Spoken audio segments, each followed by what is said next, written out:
అధికారం పోయింది, 10 ఏళ్ల పాలన చాలంటూ ప్రజలు గద్దె నుంచి నిప్పేశారు.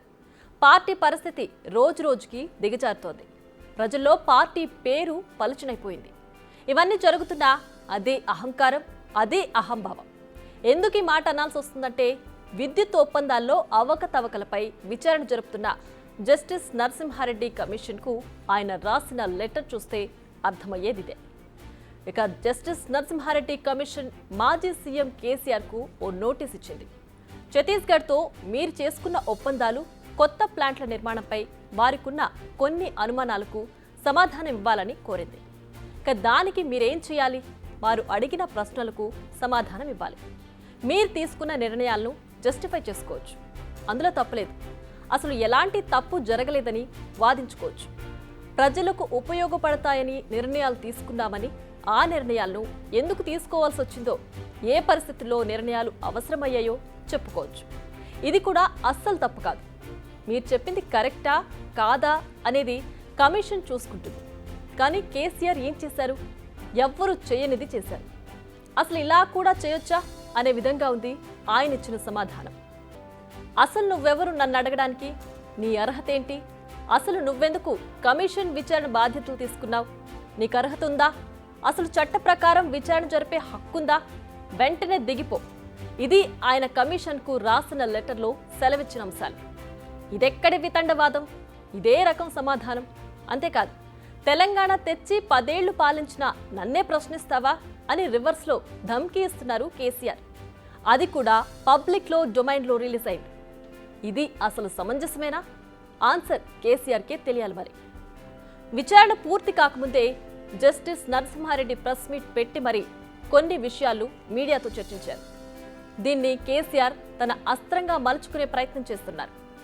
కమిషన్ చాలా విషయాలపై ఫోకస్ చేసింది, విచారణ జరుపుతుంది. కానీ కేసీఆర్ మాత్రం తనకు అనుకూలమైన అంశాలని లెటర్లో ప్రస్తావించారు. ముఖ్యంగా 2014కు ముందు తెలంగాణలో విద్యుత్ సమస్య ఉందని, తాము అధికారంలోకి వచ్చాకే ఆ సమస్యను తీర్చామని పదే పదే చెప్తున్నారు. కానీ ఇక్కడ క్వశ్చన్ అది కాదు కదా. అలా మార్చే క్రమంలో జరిగిన అక్రమాల గురించే కదా అస్సలైన చర్చ. దాన్ని మరుగున పెట్టి ఇంకా సెంటిమెంట్ను నిద్రలేపే ప్రయత్నం కాకపోతే ఏంటిది? ఇక నిజానికి లెటర్లో చాలాసార్లు అసాధారణమైన పరిస్థితులు అనే పదాన్ని పదే పదే వాడారు కేసీఆర్. నిజమే అనుకుందాం. ఆ అసాధారణ పరిస్థితుల వల్లే ఛత్తీస్గఢ్తో ఒప్పందం చేసుకున్నారు. ఆ అసాధారణ పరిస్థితుల వల్లే యాదాద్రి, భద్రాద్రి పవర్ ప్లాంట్ల నిర్మాణం చేశారు. ఇదంతా చేసింది 24 గంటల పాటు నిరంతరాయంగా కరెంట్ ఇచ్చేందుకే అంటున్నారు కేసీఆర్. మరి యాదాద్రి పవర్ ప్లాంట్ ఇప్పటికీ పూర్తవ్వలేదు. భద్రాద్రి పవర్ ప్లాంట్ 2019 వరకు కమిషన్లోకి రాలేదు.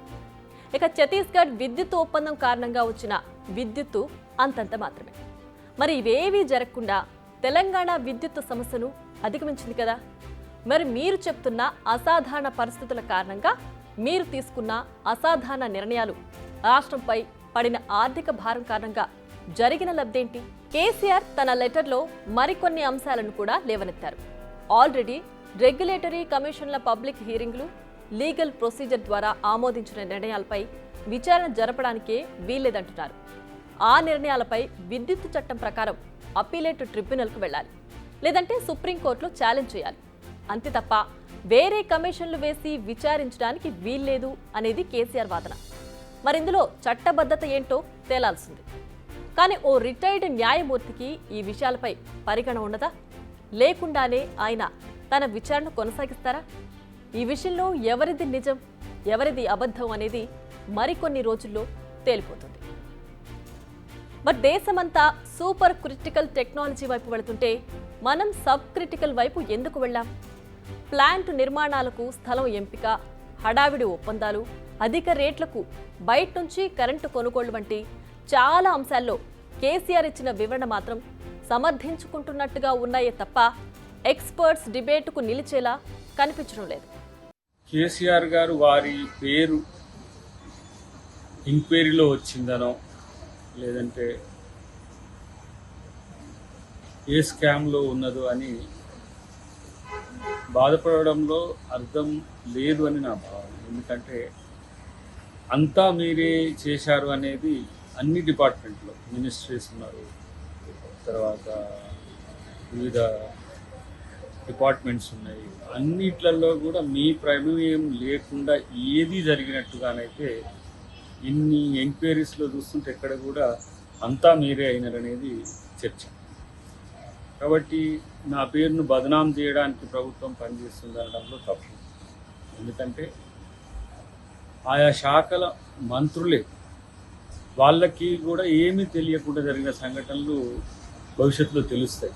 ఎందుకంటే ఇప్పుడు ఎంక్వైరీ ప్రాసెస్లో ఉన్నప్పుడు దాని మీద కామెంట్ చేయడం అనేది కాదు. సో మీకు చేయకపోయినా సరే ఎలాంటి చెడ్డ పేరు తేవాలని ప్రయత్నం ప్రభుత్వం చేయదు. నిజానికి కేసీఆర్ వివరణ పేరుతో కమిషన్పై ఎదురుదాడి చేశారు. 8 సార్లు అసలు విచారించేందుకు అర్హత లేదంటూ జస్టిస్ నరసింహారెడ్డిని విమర్శించారు. మరో 12 సార్లు కమిషన్పై నిందలు వేశారు. నిజానికి కేసీఆర్ లేఖతో రాజకీయం చేశారనే చెప్పాలి. ఎందుకంటే నిజంగా ఆయనకు ఆ ఉద్దేశం లేకపోతే లెటర్ బయటకొచ్చేది కాదు. కానీ వచ్చింది. కమిషన్కు నిజంగా చట్టబద్ధత లేకపోతే ఆయన న్యాయస్థానాలను ఆశ్రయించుండేవారు. కానీ ఇవేవీ జరగలేదు. ఇక్కడే అర్థమైపోతోంది ఇది కంప్లీట్ పొలిటికల్ ఎజెండా అని. బిగ్ టీవీ అవుట్లుక్ కథనాలు నచ్చితే వెంటనే బిగ్ టీవీ ఛానల్ ను సబ్స్క్రైబ్ చేయండి.